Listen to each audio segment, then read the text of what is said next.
One of the things I talk about a lot with associations recently is business intelligence. How many of you heard that little buzz phrase? Business intelligence is simply a management process for using data to make decisions. And what the key there is making decisions. The worst thing you can do, in my opinion, other than not managing data at all, is to manage a bunch of data that is just interesting. So that, a quick story here.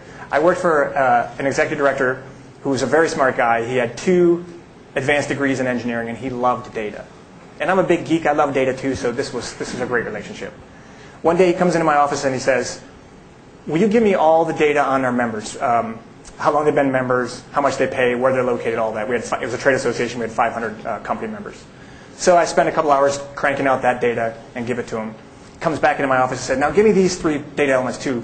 How many events are they attending? How many products are they buying? I give him that data. This goes on for the whole day. Finally, dawns on me at about 4 in the afternoon. I walk into his office and I say, John, what are you doing with that data? It's a big smile on his face, and he turns his computer monitor to me and he says, I'm making these charts. I said, what are you going to do with those charts? Show them to the board. And then what happens? Nothing.